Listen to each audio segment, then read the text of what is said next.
ራእይ ምዕራፍ 19 ቁጥር 11 ሰማይ ተከፍቶ አየሁ እነሆም አምባ ላይ ፈረስ የተቀመጠበት የታመነና እውነተኛ ይባላል በጽድቅም ይፈርዳል ይዋጋል አይኖቹ እንደ እሳት ነበልባል ናቸው በራሱም ላይ ብዙ ዘውዶች አሉ ከርሱም በቀር አንድስ እንኳን የማያውቀው የተጻፈ ስም አለው በደምም የተረጨ ልብስ ተጎናጽፏል ስሙም የእግዚአብሔር ቃል ተብሏል በሰማይም ያሉት ጭፍራዎች ነጭና ጥሩ ቀጭን የተልባ ልብስም ለብሰው በአምባዎች ፈረሶች ተቀምጠው ይከተሉት ነበር ለጌታ ዳግም ምጽአት እየተሰበካችሁ እየዘመራችሁ እየጸለያችሁ የቆያችሁበት ሳምንታት ናቸው ዛሬም ከዛ ብዙ ያራቀ ነው እኔም ማካፍላችሁ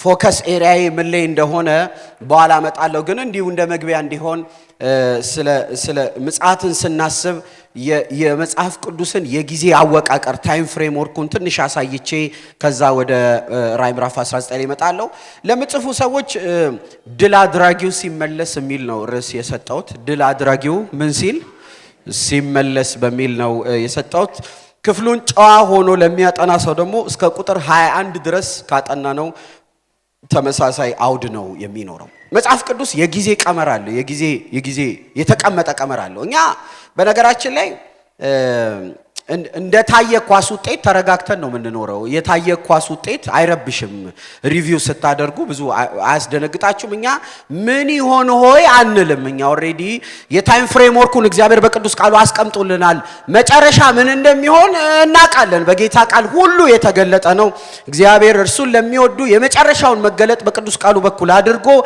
የጊዜ ውቅሩን በሙሉ አስቀምጦልናል ነገ ምን እንደሚሆን እናውቃለን በግምት ሳይሆን የምንኖረው በእግዚአብሔር ድምጽ እንኖራለን የጊዜ ቀመሩን ካስቀመጠነው አሁን ምን ላይ ነን ካለን መጽሐፍ ቅዱስ የሚነግረን አሁን ያለነው የቤተ ክርስቲያን ዘመን ላይ ነን ያለነው የቤተ ክርስቲያን ዘመን ይባላል ወይ በሌላ ቋንቋ የመጨረሻው ዘመን እንለዋለን የመጨረሻው ዘመን የሚጀምረው ከጌታችን ከኢየሱስ ክርስቶስ የመጀመሪያ መምጣት ጀምሮ እስከ ምጽአቱ ጊዜ ያለው በሙሉ የመጨረሻው ዘመን ይባላል የመጀመሪያው የጊዜ ውቅር ውስጥ ካስቀመጠነው አሁን ያለነው ምን ላይ ነን ካለን የቤተ ክርስቲያን ዘመን ላይ ነን ያለነው ከዛ ቀጥሎ ምን ይሆናል ካለን ድንገት ሊሆን የሚችል የምንጠባበቀው ነገር ሁለተኛው ዘመን ብሎ መጽሐፍ ቅዱስ የሚያስቀምጥልን የቤተ ክርስቲያን ንጥቀት ወይ የቤተ ክርስቲያን መነጠቅ ነው ይሄ አዳራሽ አይነጠቅም በአዳራሽ ውስጥ ያለን ሁላችን ግን በተቋም ውስጥ የተመዘገብን ሳይሆን በክርስቶስ የሆንን ግን ድንገት እንነጠቃለን ታውቃላችሁ በተቋም ውስጥ ያለ ሁሉ አይደለም ይነጠቀው በክርስቶስ የሆነ ግን ይነጠቃል ሰማይ ሁሉን የሚያውቀው በቤተ እምነት ሳይሆን በክርስቶስ በኩል ነው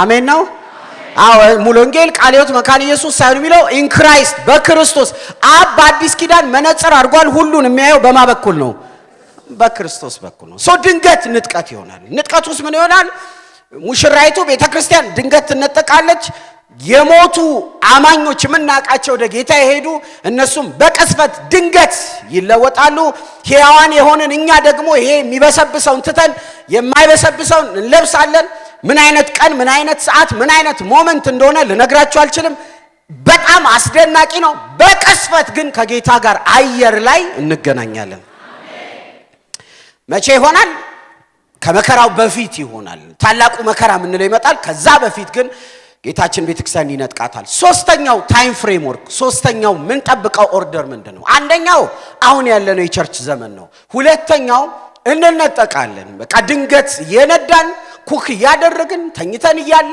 ወክ ያደረግን ስራ ቦታ ሆነን ልብሳችን መሬት ይቀርና እኛ እንጠፋለን አንዳንድ ጽሁፎች ምናምን ጌታ የተናገራቸው ሰዎችን ስታጠኑ በቢቢሲ በአልጀዚራ በፋና ላይ ዜና ይበዛል ብሬኪንግ ኒውስ እና የዜናው ርዕስ ከታች ምን ይላል ሰዎች ድንገት ጠፉ የሚል ዜና በጣም ይነገራል ድንገት ሰዎች ምን አሉ ጠፉ እየተባለ ይወራል ሶስተኛው ምን ይሆናል ካላችሁ የሰባቱ ዓመት መከራ ይሆናል ቤተክርስቲያን ትነጠቃለች መንፈስ ቅዱስ ከምድር ላይ ይወሰዳል በጌታ የሆኑ በሙሉ ይሄን ምድር ለቀው ይሄዳሉ የቸርች ሰርቪስ ሊቀጥል ይችላል ሰዎች በዚህ ምድር ይኖራሉ ነገር ግን ያለ መንፈስ ቅዱስ እቺ ምድር ትቀጥላለች የጌታ ቃል ሲናገር ሰባቱ የመከራ ዓመታት ይላል ሰባት ሊትራሊ የመከራ ዓመት በምድር ላይ ይሆናል ምን ይሆናል በዛ ጊዜ የእግዚአብሔር ፍርድ በማያምኑት ላይ ይሆናል አሁን እንኳን መንፈስ ቅዱስ በምድር ስላለ ቤተክርስቲያን በምድር ስላለች የታሰሩና የተከለከሉ የጨለማ ኃይላትና አጋንንቶች አሉ። እነሱ ያለ ገደብ ይለቀቃሉ። እቺ ምድር በሕይወት ዘመኗ አይታ ማታውቀውን መከራ፣ ስቃይ፣ ጭንቀት ይሄ ማወራው መከራ፣ ስቃይ፣ ጭንቀት የሚለው ቃል የማይገልጸው ኤክስትሪም የሆነ መከራ፣ ስቃይ፣ ጭንቀት እቺ ምድር ታስተናግዳለች። ምን ይሆናል? በሰባቱ መከራው ጊዜ ሐሰተኛው ክርስቶስ አንቲክራይስት ይነሳል። እሱ ዓለምን በሙሉ አንድ ያደርጋል። ምን ይሆናል? በሰባቱ የመከራ ጊዜ ሰባቱ የመከራ ጊዜ ዋናው ሴንትራሏ እስራኤል ነች። እስራኤል በእግዚአብሔር የትንቢት መርሃ ግብር ውስጥ ሆናለች። ከመከራው ብዛት የተነሳ አይናቸው ይበራል። የተወሰኑት ለእግዚአብሔር ይጨክናሉ። ቅርብ ጊዜ እንደውም አንድ የጌታን ቃል እያጠናን በጣም ተደንቀናል። ኢሳይያስ 53ን አይናቸው በርተው የሚናዘዙት በዚህ በመከራው ጊዜ ነው። የሰማነውን ያኔ ተነግሮን ነበር፣ ያኔ ተተንብዮልን ነበር። የሰማነውን ነገር ማን አምኗል? የእግዚአብሔር ክንድ ያኔ ለኛ ተገልጦ ነበር። እኛ ግን እንደተናቀ በእግዚአብሔር እንደተቀጣ ነበር ያሰብነው። ለካ እሱ ያኔ ህመማችንን ነው የወሰደው፣ ያኔ ደዌያችንን ነው የተቀበለው ብለው ኢሳይያስ 53 ማለት ኑዛዜ ነው የሚናዘዙበት። ኢትስ ሶ ፓወርፉል ባይ ዘ ዌይ። የሚገርማችሁ ከክርስቶስ 700 ዓመት በፊት ሆኖ የተነበየው ትንቢት ስለመጀመሪያው መምጫ ሳይሆን 7 ዓመት መከራ ላይ አይናቸው በርተው ስለሚናዘዙት ነው እዚህ ጋር ሆኖ ነብዩ የተናገረው። እንዴት ጉልበት ያለው ትንቢት እንደሆነ መቼ ነው ያን የሚሉት? በሰባቱ የመከራው ጊዜ ይላሉ። አራተኛ ታይም ፍሬምወርክ ምን ይሆናል? ከዛስ በኋላ ዛሬ የምናነሳው ይሄው ራእይ 19 ሰባቱ የመከራ ጊዜ ካለቀ በኋላ አይሁዶች አይናቸው ይበራል፣ ይናዘዛሉ፣ ለጌታ ይጨክናሉ። ሮሜ ምዕራፍ 9 10 11 እንደሚነግረን ደግሞ ሁሉ ከዛ መከራ የተነሳ ይድናሉ። ከዛ አራተኛው ምን ይሆናል ካላችሁኝ ያን ጊዜ ተነጥቀን የነበርነው እኛ ከጌታ ጋር በላይ 7 ዓመት ቆይተን አንድ ላይ ሙሽራውን አጅበን አንድ ላይ ጌታችንን አጅበን አራተኛው ታይም ፍሬምወርክ ወደዚህ ምድር እንመለሳለን። ከጌታ ጋር እንመጣለን። አረ ኢየሱስ ጌታ ነው። ጌታ ይባርካችሁ። በእውነት ማለት አሁን እንደዚህ አይነት ነገር ሲወራ ሽሮና በርበሬ ይቀላል። ምን ብለ ባርከኝ፣ ስጠኝ፣ ንቀልልኝ፣ ቪዛውን ምታው፣ መኪናውን፣ ቤቱን 40 60 ኮንዶሚኒየም 94 ካሬ። አረ እንደዛ አይባልም። ልባችንን ሰማይ የሰቀለ ጌታ ክብር ለሱ ይሁን። መዳረሻችን እላይ ነው። አራተኛ የክርስቶስ ምጽአት ዛሬ የምናነሳው ማለት ምን ማለት ነው? እዛውስ ምን አለ? ትንሽ እናነሳለን። ክርስቶስ ከቅዱሳን ጋር በክብር ይመጣል። ወደዚህ ምድር ይመጣል። ለምን ይመጣል? እቺ ምድር ራሱ መቤዠት ስላለባት። ለምን ያህል ጊዜ ይመጣል? ለ1000 ዓመት መንገስ ይመጣል። ምን ይሆናል? አንድ ላይ ጌታን አጅበን ስንመጣ ያኔ 7 ዓመት ላይ እንደፈለገ ሲፈነጭ የነበረው ሰይጣን ይታሰራል። ኢየሱስ ክርስቶስ ሊትራሊ አዳማ ላይ ተቀምጦ ሳይሆን ኢየሩሳሌም ተቀምጦ ይነግሳል። ከዛ ምን ይሆናል? እግዚአብሔር ለእስራኤል የገባውን ቃል በቃል በዚህ ምድር ላይ ይፈጽማል። አምስተኛ ታይም ፍሬምወርክ ውስጥ ገባን። የጊዜ ውቅር ውስጥ ገባን። አራተኛ አንደኛ የቤተ ክርስቲያን ዘመን፣ ሁለተኛ ንጥቀት፣ ሶስተኛ ሰባቱ የመከራ ጊዜ፣ አራተኛ የክርስቶስ ዳግም ምጽአት አብረን፣ አምስተኛ የሺህ ዓመት መንግስት ወይም የሚሊኒየም መንግስት ይሉታል። ሺህ ዓመት መንግስት ይሆናል። ምንድነው? ኢየሱስ ክርስቶስ በዚህ ምድር ላይ 1000 ዓመት ይነግሳል። 1000 ዓመት 1 2 3 ነው ወይስ ዝም ብሎ አንድ ቀን እንደ 1000 ነው? እኔ አላቅም። ምን ታምናለህ? እንደው 1000 ዓመት ብንቆይስ ምን ችግር አለው? ጌታ አይደል ከኛ ጋር ያለው? መለያየት የለም እኮ ከዚህ በኋላ ባይዘው ከዚህ በኋላ መለያየት። አንዳንዴ ወላጆች ውጪ ቆይተን ስንመጣ ልጆች ቤት ሲያገኙን ተመልሰን የምንወጣ ይመስላቸውና አይለቁንም። ልብሳችን ይዘው ኪችን ሄዳሉ። ቶይሌት ልገባ ነው፣ አይቻልም አብሬሽ እገባለሁ ይላሉ። ሳሎን ይገባሉ። ተመልሰን የምንሄድ የመሰላቸው እኮ ነው። ይሄው ቢጃማይን ቀይሬያለሁ ብትሉ ራሱ አይለቋቸውም። እና ከዚህ በኋላ የምንሆነው እንደዛ ነው። አንለቀውም። ወደሚሄድበት አብረን እንሄዳለን። መለያየት የለም። ሺህ ዓመት መንግስት ይሆናል ከክርስቶስ ጋር። በዚህ ከሱ ጋር እንነግሳለን። እሱ በኢየሩሳሌም ይሆናል። ስድስተኛ የጊዜ ውቅር ታይም ፍሬምወርክ የመጨረሻው አመጽ ይሆናል። የአርማጌዶን ጦርነት ይሆናል። በዚህ በሰባቱ የመከራው ዘመን አይናቸው ማይበራ በአመጽ የከፉ ብዙዎች በምድር ይቆያሉ። ኢቭን በሺህ ዓመት መንግስት እንኳን እሱ በምድር እየነገሰ የማያምኑ እንኳን በዚህ ምድር ይሆናሉ። በመጨረሻ ጊዜ ታላቅ ጦርነት ይሆናል። እኛ እግዚአብሔር ደጋፊ ከእግዚአብሔር ሳይድ አይደለንም። ማንም ሳይድ አያስፈልገውም። ከአፉ በሚወጣ ቃል ሁሉን ይቀጣቸዋል። ሰባተኛ የታላቁ የነጩ ዙፋን ፍርድ ምንለው ነው። የማያምኑ በሙሉ ከሙታን ይነሳሉ፣ በአምላካችን በጌታችን ፊት ይሆናሉ። ሁሉም እንደ ሕይወታቸው ጉዟቸው ፍርድን ይቀበላሉ። በጌታ ያልሆኑ ደግሞ ወደዛ ወደ ታላቁ የእሳት ባህር ይጣላሉ። ከዛ ስምንተኛ የዘላለም አምላክ ጌታ ከኛ ጋር በአዲስ ሰማይ በአዲስ ምድር ከአማኞች ጋር አዲስ ሕይወት እንጀምራለን። ለምን ያህል ጊዜ? ለዘላለም ከሱ ጋር እንኖራለን። ሴን ታይም ፍሬምወርክ ካስቀመጥኩኝ ዛሬ ነው የቱ ጋር ነው ቆሜ የማወራ ካልኩኝ አራተኛው ላይ ነው የማወራው። ምን ማለት ነው? አራተኛው የቤተ ክርስቲያን ዘመን አለ። ከዛ ሁለተኛ ንጥቀት አለ። ሶስተኛ የሰባቱ ዓመት የመከራው ጊዜ አለ። አራተኛው ከክርስቶስ ጋር አብረን ስንመጣ ከንጥቀት በኋላ ያለውን ከክርስቶስ ጋር ወደዚህ የምንመጣበትን ቦታ ነው ማነሳው። ይሄ ደግሞ የምናገኘው ራዕይ ምዕራፍ 19 ላይ እናገኛለን።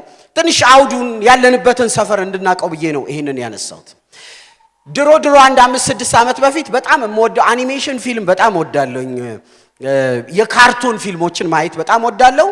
ከዛ ጀርባ ያለውን ፍልስፍና መመልከት በጣም ደስ ስለሚለኝ ነው።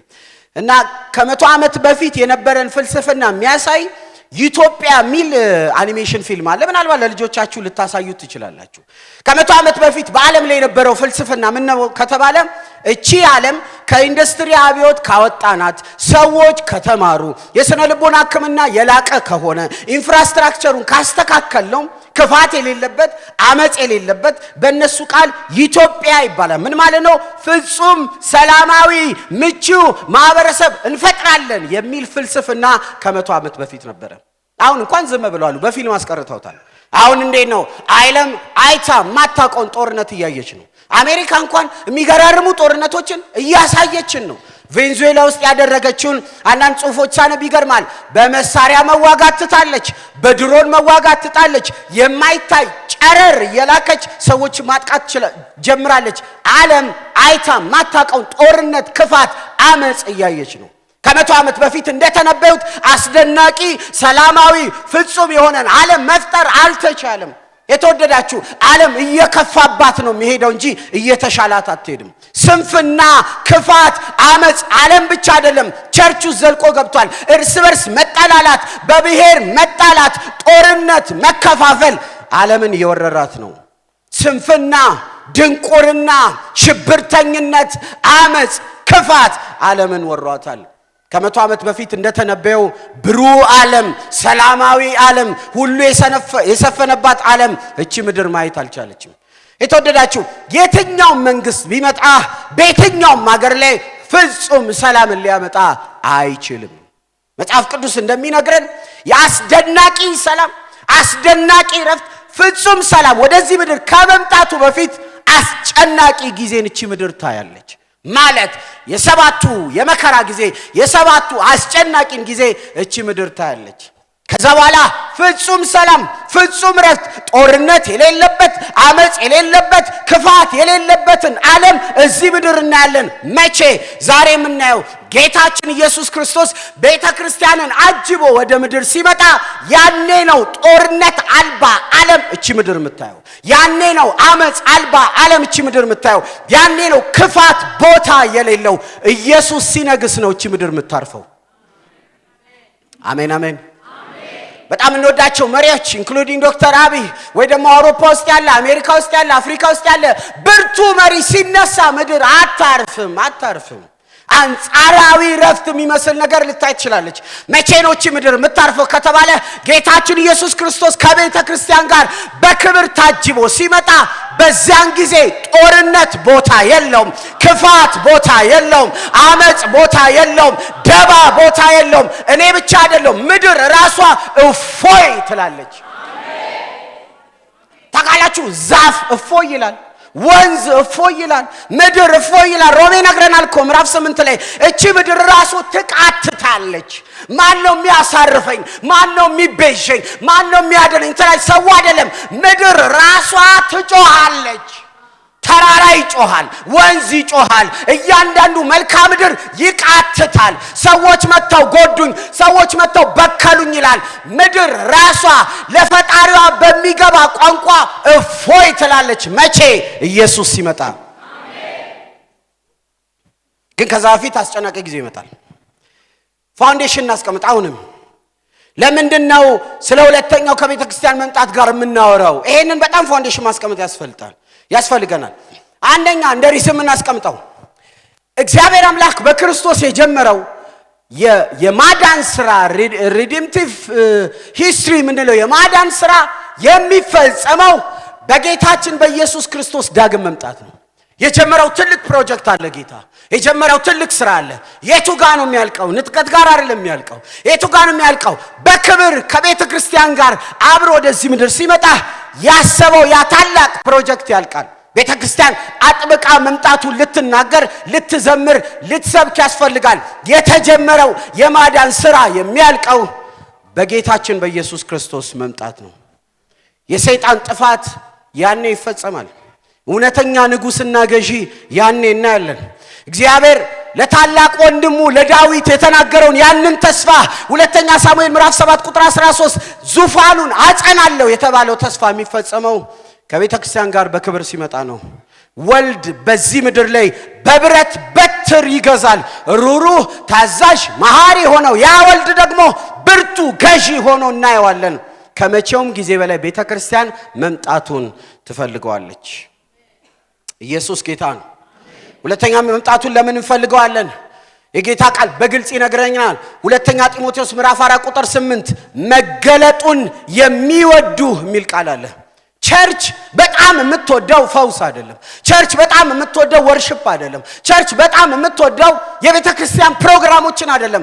ቸርች እያንገበገባት የምትወደው ነገር መገለጡን ነው። ጢሞቴዎስ እንደዚህ ይላል፣ መገለጡን ለሚወዱ ሁሉ ይላል። እዚህ ቤት ያለን የምንወደው አንድ ብቻ ነው፣ ኢየሱስ እንዲመጣ እንወዳለን።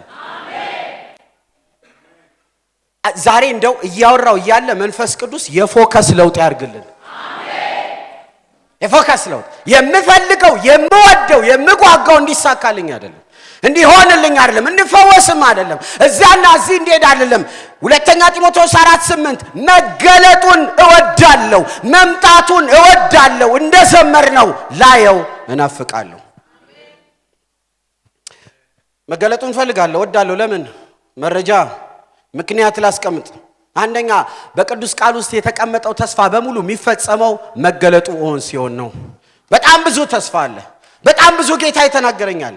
አዲስ ኪዳን ላይ የክርስቶስን መምጣት ሲያስቀምጥ ተስፋ ሳይሆን ከፊት ዲስክሪፕሽን ያስቀምጣል። የክብር ተስፋ አለን። ስንጸልይ በተስፋ ነው፣ ስናመልክ በተስፋ ነው፣ ስንሰበሰብ በተስፋ ነው። እዚህ ቤት ያለን ከፊት ለፊት እስከኋላ እስካለን በሙሉ ሁላችን ልብ ውስጥ የክብር ተስፋ አለን። ለምን? መምጣቱን እንፈልጋለን። ተስፋችን እውን ይሆናል። ለምን መምጣቱን እንፈልጋለን? ቀብዳችን ልክ ነው ማለት ነው። ጌታ ኢየሱስ ክርስቶስ እንደ ግል አዳኝ አድርጌ ስቀበል አንድ ቀብድ ሰጥቶኛል። ጌታ ዳውን ፔመንት ሰጥቶኛል። አሁን የተቀበልከው ነገር ልክ ነው ብሎ ቀብድ ሰጥቶኛል። ቀብዴም ደግሞ ኤፌሶ እንደሚነግረኝ መንፈስ ቅዱስን ሰጥቶኛል። ዳውን ፔመንት ሰጥቶኛል። እንደ ማህተም ልቤ ውስጥ መጥቶታል። ማህተም ማለት የግሪክ ቃል መቆለፍ ማለት ነው። እስከምመጣ ድረስ ዓለም እንዳይወስድ፣ እስከምመጣ ድረስ ለሌላ እንዳትኖር፣ እስከምመጣ ድረስ ልብ ሌላ ቦታ እንዳይከጅል ቆልፌ ቀብድ ሰጥቻለሁ ብሎ መንፈስ ቅዱስን ሰጥቶኛል። መምጣቱን እጠብቃለሁ። ለምን? ቀብድ ተቀብያለሁ። እስቲ አሜን በሉ።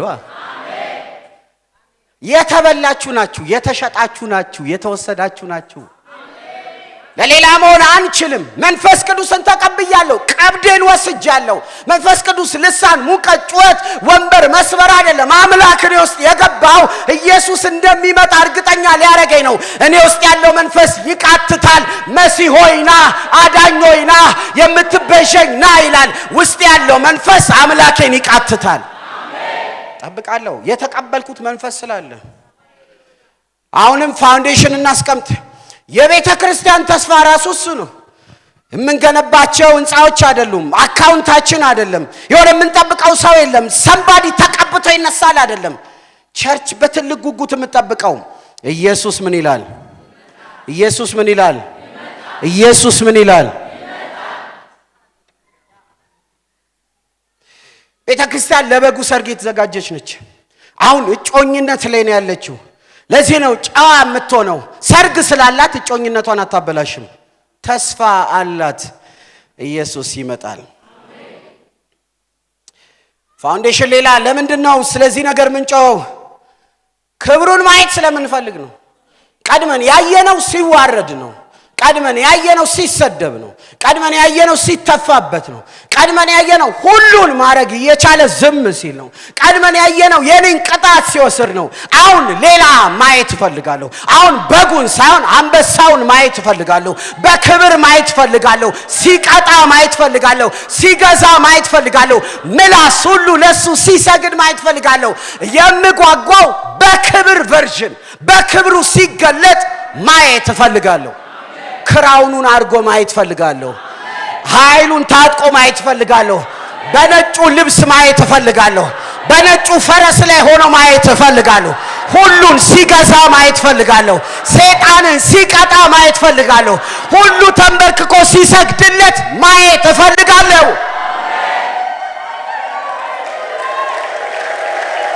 ኦሳቦ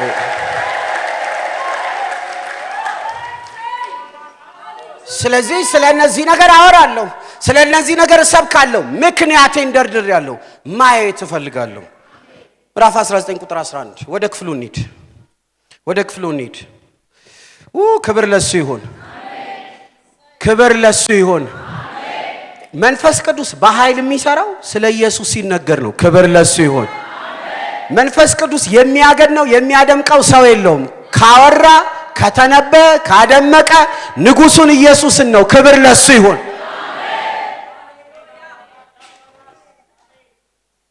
ምዕራፍ 19 ከቁጥር 11 እስከ 21 ከቨር ማድረግ አንችልም፣ ግን አራት አውት ላይ ልስጣችሁ ስለሚጠቅም።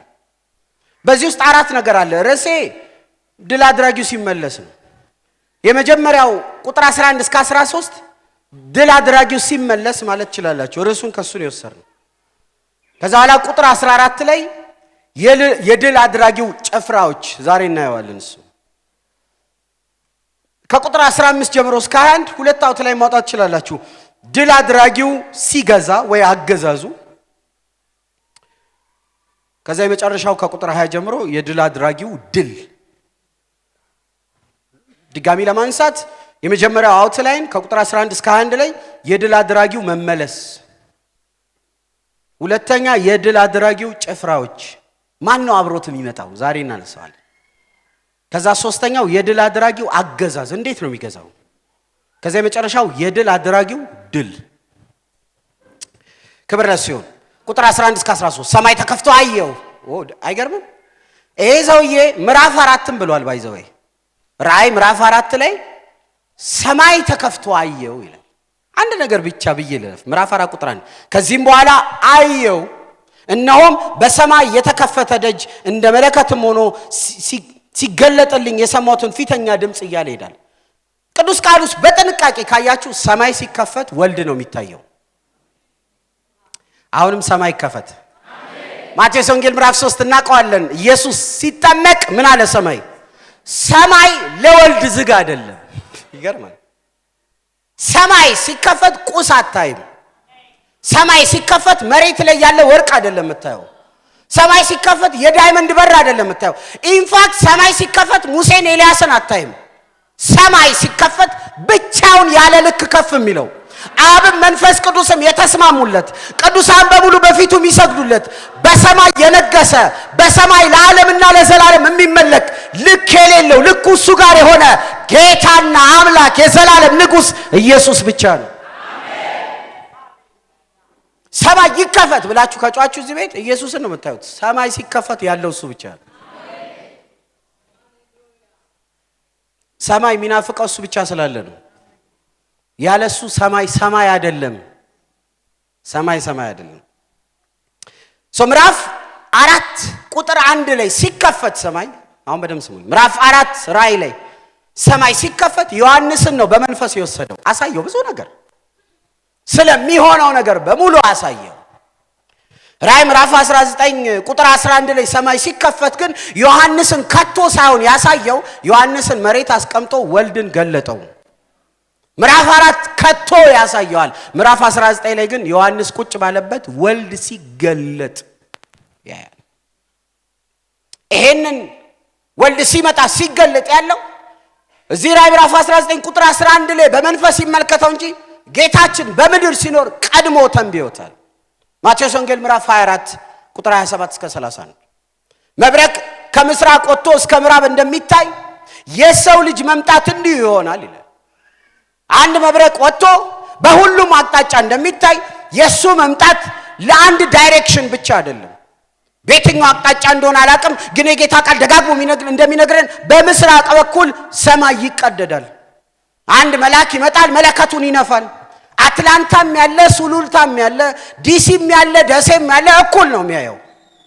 አንዱ ተገልጦለት አንዱ በኋላ አይባልም። አንዱ ጋር ሌሊት ሆኖ አንዱ ጋር ቀን አይሆንም። እንዴት እንደሆነ ራሱ እኔ አላቅም። አይ አም ሊሚትድ የተገደብኩ ነኝ። ግን አስደናቂ ነው። በምስራቅ በኩል ይቀደዳል።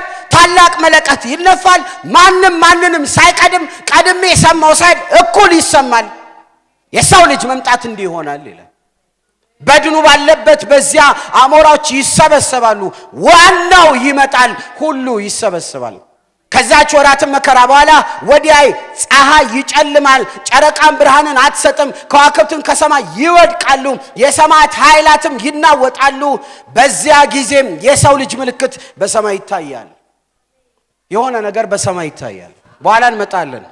በነጩ ፈረስ ላይ ሆኖ በሰማይ ምድር ያለ ሁሉ እያየው በዚህ አይን ይታያል። ባይዘይ በመገለጥ አይደለም፣ በዚህ አይን እየታየ በምስራቅ አቅጣጫ ሁሉ እያዩት በነጩ ፈረስ ላይ ሆኖ ታጅቦ አምላካችን በክብር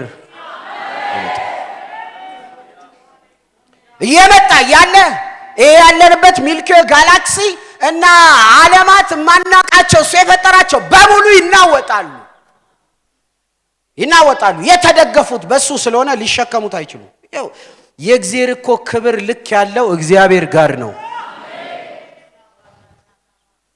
በዚያም ጊዜም የሰው ልጅ ምልክት በሰማይ ይታያል። በዚያም ጊዜም የምድር ወገኖች ሁሉ ታች ያሉት ማለት ነው በሰባቱ መከራ ውስጥ የቆዩት በክብር ከቤተ ክርስቲያን ጋር አብረ ነው እኛ ስንመጣ ከታች የምንሰማው ዋይ ይላሉ። የሰው ልጅም በኃይልና በብዙ ክብር በሰማይ ደመና ሲመጣ ዋይ ያሉም ቢሆን ያዩታል። መላእክቱም ከታላቅ መለከት ድምጽ ጋር ይልካቸዋል። ከሰማያትም ዳርቻ እስከ ዳርቻው ከአራቱም ነፋሳት የእርሱን ምርጦች ሰብስቦ ጌታችን ይመጣል። ያነበብኩላችሁ ማቴዎስ 24 ላይ ነው። ይሄንን ጌታችን ቀድሞ ተናግሮ ዮሐንስ ራእይ ምዕራፍ 19 ቁጥር 11 ላይ ተፈጸመ። ኤግዛክትሊ ተፈጸመ። ዮሐንስ ትኩረቱን ያደርጋል። ከቤተ ክርስቲያን ጋር ጌታችን በክብር ይመጣል። እንደዚህ ይላል ሲገልጽ ራእይ ምዕራፍ 5 ከቁጥር 1 እስከ 7 በዙፋኑም ላይ በተቀመጠው በቀኝ እጁም ላይ በውስጥና በውጭ የተጻፈ በሰባቱም ማኅተም የታተመ መጽሐፍ አየው። መጽሐፉን ይከፍት ዘንድ ማኅተቡን ይፈታ ዘንድ የተገባው ማን ነው ብሎ በታላቅ ድምፅ የሚያወጅ ብርቱ መልአክ አየኝ። በሰማይም ቢሆን በምድርም ላይ ቢሆን ከምድርም በታች ቢሆን መጽሐፉን ሊከፍት ወይም ሊያይ ማንም አይችልም።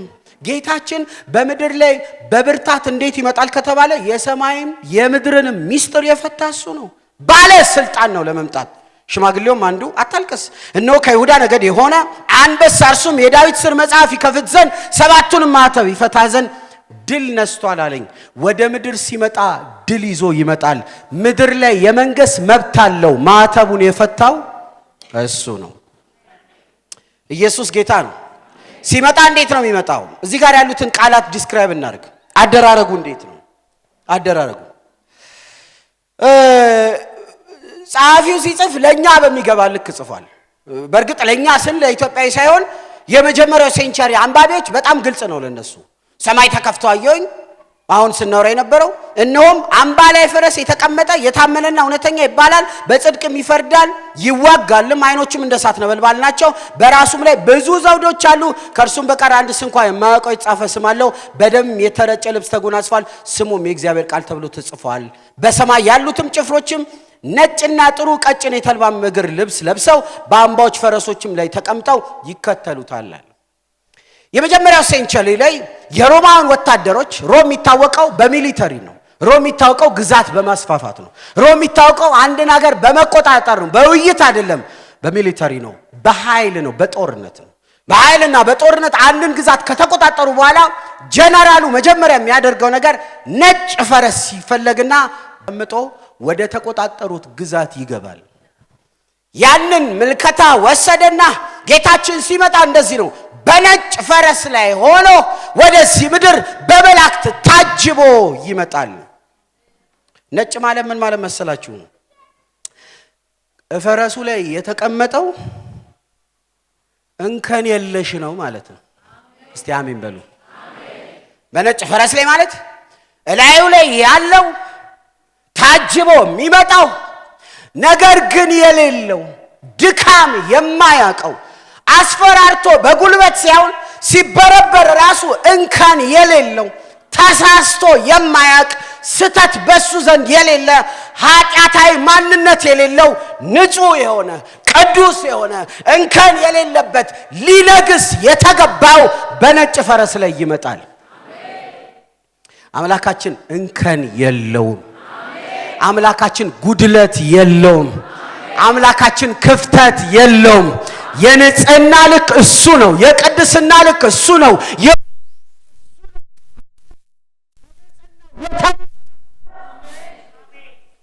እግዚአብሔር ታውቃላችሁ በቅድስና ራሱ ያስፈራል። መላእክት እንኳን በፊቱ ሊሰግዱለት አይችሉም። ሌላ ነገር ልንገራችሁ፣ በቅድስናው ፊት አጋንንት መቆም አይችልም። ውጣ ሳትሉት ይወጣል። የእግዚአብሔር ቅድስና በቤቱ ላይ ይገለጥ። በነጭ ፈረስ ላይ ምን ማለት ነው? ፍጹም ፐርፌክሽን ቅዱስ የሆነ ማንነት አለው። የእግዚአብሔር ውቅሩ የእግዚአብሔር ኮምፖነንት እግዚአብሔር ከምን ተዋቀረ አላውቅም። እግዚአብሔር ነው የሚያውቀው። ግን የእግዚአብሔር ውቅሩ ራሱ ንጹህ ነው፣ ቅዱስ ፍጹም ነው። ሌላው በፈረሱ ላይ ዘውድ አለው። ሰው ሲመጣ እንዴት ነው? በነጭ ፈረስ ላይ ሆኖ ምን ማለት ነው? ነጭ እንከን አልባ ነው ማለት ነው። ምን ማለት ነው? በነጭ ፈረስ ላይ ፍጹም ቅዱስ ነው ማለት ነው። ያ ብቻ አይደለም፣ ስለታም ሰይፍና የብረት በትር ይዞ ወደዚህ ምድር ይመጣል። የጌታችን መገለጥ ልክ እንደዚህ ነው። በመቀጠል እንደዚህ ይላል። የሚመጣውን ንጉሥ ሲገልጸው በነጩ ፈረስ ላይ የተቀመጠ ብቻ ሳይሆን የታመነና እውነተኛ ነው ይላል። በጣም ይገርማል። እርሱ በሰጠው ተስፋ ታማኝ ነው፣ ቃሉን አያጥፍም። በእግዚአብሔር ውስጥ መለዋወጥ የሚባል የለም። እግዚአብሔር ቃሉን አያጥፍም። እግዚአብሔር ለሕዝቡ አይለወጥም። በነጩ ፈረስ ላይ የሚመጣው ፍጹም ነው፣ ንጹህ ነው፣ እንከን የለውም። ሌላ ኮምፖነንት አይለወጥም። ታማኝ ነው፣ እውነተኛ ነው፣ የተናገረውን ያደርጋል፣ ሐሳብ አይቀይርም። መታመን እሱ ጋር ነው ያለው። የሐሳብ ለውጥ አታገኙበትም። ሚልክያስ መጽሐፍ ሲናገር እኔ እግዚአብሔር አልለወጥም ይላል። ለማን ነው ማትለወጠው ሲባል በጣም ለሚለዋወጠው ለያዕቆብ እኔ ግን ምን አልለወጥም። ቤተክርስቲያን ትለወጣለች፣ ሰዎች ይለወጣሉ፣ የአመለካከት ለውጥ ሊኖር ይችላል። እግዚአብሔር ግን ለቃሉ ታማኝ ነው፣ መለወጥ የለም። ኢየሱስ የታመነና እውነተኛ ነው። ሰይጣንስ የውሸት መስራችና ባለራዕይ ነው። ሰይጣን ይክዳል፣ ሰይጣን ይዋሻል። ምዕራፍ 12 ቁጥር 9 ብትሄዱ ውሸታም ነው፣ ካጂ ነው። በነጩ ፈረስ ላይ የሚመጣው ውሸትን አያውቅም፣ መካድን አያውቅም፣ ለቃሉ ታማኝ ነው። ምዕራፍ 18 ስትሄዱ ራእይ ላይ የክርስቶስ ተቃዋሚ መንፈስ አንዱ መገለጫው ምንድነው? ክፉ ነው፣ በአመጽ የተሞላ ነው። ምዕራፍ 18 ይነግረናል። የሚመጣው ግን የታመነና እውነተኛ ነው። ክፋት በሱ ዘንድ የለም፣ ውሸት በሱ ዘንድ የለም። ሁለተኛ ጢሞቴዎስ ምዕራፍ 3 ቁጥር 13 እንደሚነግረን በምድር ላይ በመጨረሻው ዘመን ክፉ ሰዎች ይበዛሉ። እችን ምድር ክፉ ሰዎች ይቆጣጠሯታል። እች ምድር በክፉ ሰዎች ትሞላለች።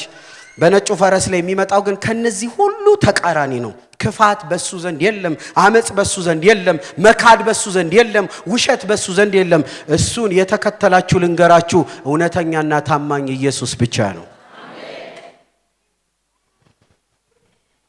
ገብስማ ዶሮ አምጪ ብሎ የገብስማው ሳይዝ ትንሽ ጥቁረቱ ከበዛ ወይ ነጩ ካነሰ ፊቱን ይለውጣል። እባርካለሁ ያለ ይቀጣል። የሚወዱትን ልጅ ይወስዳል። በበሽታ ይመታል፣ በጉስቁልና ይመታል። የሰበሰቡትን ገንዘብ ሁሉ ገለባ ያደርግባቸዋል። አመሉ አይታወቅ፣ ክፉ፣ አመፀኛ፣ ተንኮለኛ። የኛ አምላክ ግን ልዩ ነው። የኛ አምላክ ግን ልዩ ነው። የታመነና እውነተኛ ነው። እግዚአብሔር ቃል እውነት ነው። ኢየሱስ ስለራሱ ሲናገር እኔ እውነት አለኝ ሳይሆን እኔ ራሴ ምንድነኝ? እውነት ነኝ። ከኔ በኋላ የሚመጣ መንፈስ አለ። የሚመጣው መንፈስ ራሱ የእውነት መንፈስ ነው። መንግስቱ እውነት ነው። ንግግሩ እውነት ነው። በዛ ምን ዘምረው ራሱ እውነት ነው። የሚመጣው ንጉሳችን ራሱ የታመነና እውነተኛ ነው። ያ ብቻ አይደለም። የሚመጣው ምን አይነት ነው? ሌላ ቃል ይጠቀማል። በጽድቅ ይፈርዳል ይላል። ይደንቃል። በጽድቅ ይፈርዳል። ሩሩ ነው ጌታ። አዎ። መሐሪ ነው ጌታ። አዎ። ይንከባከባል ጌታ። አዎ። ይታገሳል ጌታ። አዎ። አሁን ሲመጣ ግን ሩሩ ብቻ፣ ታጋሹ ብቻ፣ መሐሪው ብቻ ሳይሆን ፈራጁ ጌታ ይመጣል። የምድር አለቆች እነ ጲላጦስ፣ እነ ሄሮድስ፣ እነ ሐናያ፣ እነ ቃፋ፣ እነ ቀያፋ ሌሎችም በሙሉ በሱ ላይ ጨክነውበታል። በሱ ላይ ፈርዶበታል። ንጹሑን አዋርደውታል፣ ቀጥተውታል። አሁን ግን እውነተኛው ፈራጅ በምድር ላይ ይመጣል። አመፀኞች ይቀጣሉ፣ ክፎች ይቀጣሉ። እንደነ ጲላጦስ፣ እንደነ ሄሮድስ፣ እነ ሐናያ፣ እነ ቃፋ ያሉ በሙሉ ክፎች በሱ ይቀጣሉ። እቺ ምድር እውነተኛ ፈራጅ ታያለች። እንባ ይታበሳል ማለት ያስነባን ጌታ ይቀጣል። መሐሪ ነው፣ አዎ። ቸር ነው፣ አዎ። ይታገሳል፣ አዎ። በክብር ሲመጣ ግን በጽድቅ ይፈርዳል። በቡድን አይፈርድም። በቡድን አይፈርድም። በፊቱ ልዩ ፐርፎርማንስ በማሳየት አይፈርድም። ነገር ግን ሩጫን የሚመዝን ነው። በጽድቅ ይፈርዳል። የሚገርማችሁ መጽሐፍ ቅዱስ ላይ የጌታችን አንዱ ሌላው ስሙ እግዚአብሔር ተዋጊ ነው የሚል ስም አለው። መጽሐፍ ቅዱስ ላይ ከኢያሱ ጀምሮ እንዳለ ቅዱስ ቃሉን ስናጠና እግዚአብሔር ሲዋጋ ከሕዝቡ ጋር፣ ሲፈርድ ከሕዝቡ ጋር እናያለን። ይሄንኑ ካራክተር በሙላት የምናየው ዳግም ሲመጣ ነው። በጽድቅ ለሁሉም ይፈርዳል። ለሱ ለሆኑ ለታመኑት የክብር አክሊል ተዘጋጅቶላቸዋል። በአመጽ ለሚመላለሱት ግን ጌታ ይቀጣቸዋል። ጆን ፊሊፕ የሚባል በጣም የታወቀ የሥነ መለኮት አስተማሪ እንደዚህ ይላል። እግዚአብሔር ተዋጊ ነው የሚለውን ቃል ኮት አድርጎ እግዚአብሔር ተዋጊ ነው የሚለው ለእግዚአብሔር ልጅ ለጌታችን ለኢየሱስ ክርስቶስ የተሰጠው አስደናቂ ስሙ ነው ይላል። ልዩ ስሙ አንዱ የጌታችን ምን ማለት መሰላችሁ? እግዚአብሔር ተዋጊ። ልክ እሱን ስታዩ እግዚአብሔር ተዋጊ ነው ትላላችሁ። ምህረቱ በሱ ታይቷል፣ ቸርነቱ በሱ ታይቷል፣ ታማኝነቱ በሱ ታይቷል። የእግዚአብሔርን ፍርድ ደግሞ በሱ ይታያል። እሱ በጽድቅ ሁሉም ላይ ምን ይላል? ይፈርዳል። በሌላ ቋንቋ ምን ማለት ነው? የእግዚአብሔር ትዕግስት ገደብ አለው ማለት ነው። እግዚአብሔር ፍትህ በምድር ላይ ይገለጣል።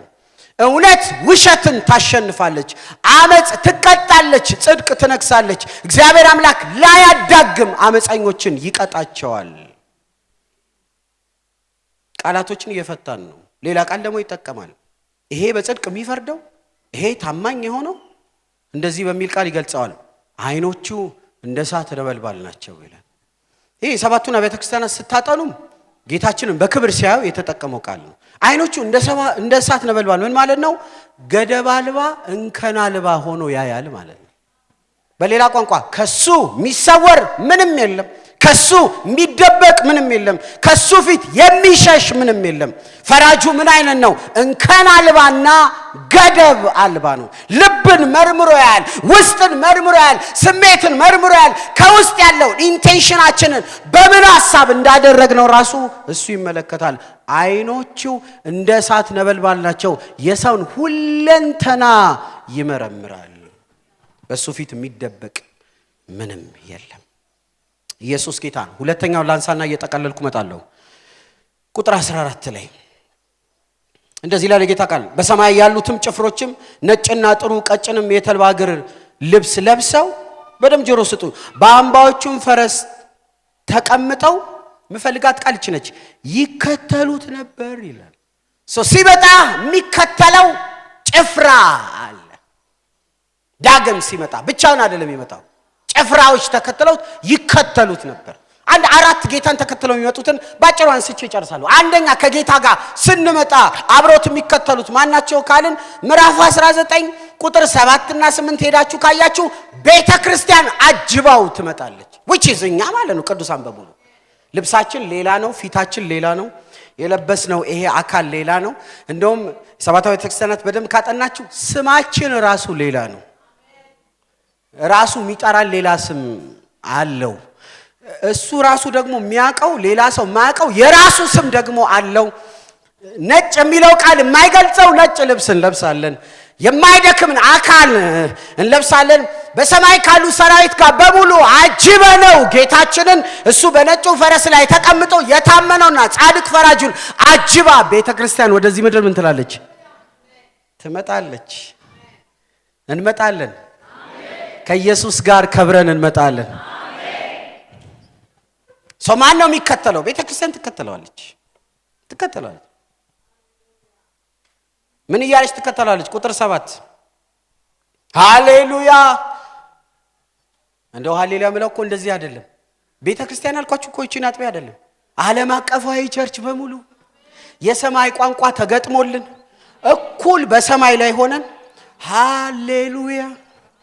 ከዛ እሱ በነጩ ፈረስ ላይ ሆኖ ከኋላ እንዲያለን መጣለን። ሁሉን የሚገዛ ጌታ አምላካችን ነግሷል። ከሰማይ ስንመጣ ሁሉን የሚገዛ ጌታ አምላካችን ነግሷል። የበጉ ሰርግ ስለደረሰ ሚስቲቱም ራሷን ስላዘጋጀች ደስ ይበለን፣ ሐሴት እናድርግ፣ ክብርንም ለእርሱ እናቀርም። ያጌጠና የተጣራ ቀጭን የተልባ እግርም ልብስ እንድትጎናጸፉ ተሰጥቷቸዋል። ቀጭኑን የተልባ እግር ልብስ የቅዱሳን ጽድቅ ስራ ነው።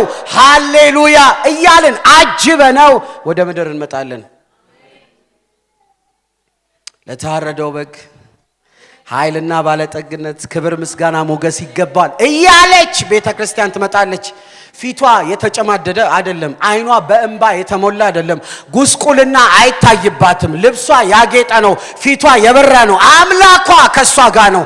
አፏን የሞላ እልልታ ነው። ለአምላኳ እየሰገደች በነጩ ፈረስ ላይ ያለውን አጅባ ቤተክርስቲያን በክብር ትመጣለች።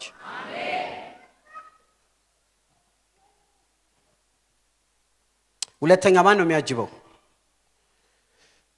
ጊዜ ካላችሁ ምዕራፍ 7 ቁጥር 9 ላይ ነጭ ልብስ የሚለብሱ የተለዩ ደግሞ ወገኖች አሉ። እነሱ ማናቸው ካልን በመከራ ጊዜ በጭንቅ ጊዜ ለጌታችን ለኢየሱስ ክርስቶስ ሰማዕት የሆኑ ለሱ የሞቱ ለሱ በዘይት የተቀቀሉ ለሱ በመጋዝ የተሰነጠቁ ለሱ የተከፈለ ዋጋ መና አይቀርም። እስቲ አሜን በሉ ባካችሁ። የታረዱትን ያከብራቸዋል። በዘይት የተቀቀሉትን ያከብራቸዋል። በእንጨት ላይ በሰም ተለቅልቀው የተቃጠሉትን ያከብራቸዋል። ይሄ ስጋቸው አመድ የሆኑትን ያከብራቸዋል። የተዋረዱትን ያከብራቸዋል። በአደባባይ የተሰቀሉትን ነጭ ያለብሳቸዋል። ከሱ ጋር አንድ ላይ እንደ ጭፍራ አጅበውት ይመጣሉ። ለሱ መዋረድ በኋላ ክብር አለው። ቸርች ታጅባለች። ከዛ ቀጥሎ ደግሞ ለሱ ሰማዕት የሆኑ ያጅቡታል። ሶስተኛ ማን ነው የሚከተለው? ማን ነው የሚያጅበው? ሶስተኛው ቡድን ደግሞ በመከራ ዘመን ማብቂያ ላይ በሰባቱ የመከራ ዘመን በምድር ላይ ማብቂያ ላይ ለሱ የጸኑና የብሉይ ኪዳን ቅዱሳን አንድ ላይ ሆነው እሱን እያጀቡት ይመጣሉ። ትንቢተ ዳንኤል ምዕራፍ 12 የመጀመሪያ 2 ቁጥሮች ይነግሩናል።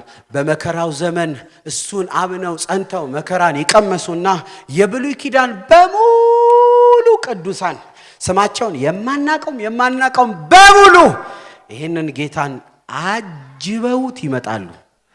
ሰማይ ይህን ክብር ሊሸከመው አይችልም። ኧረ ኢየሱስ ጌታ ነው።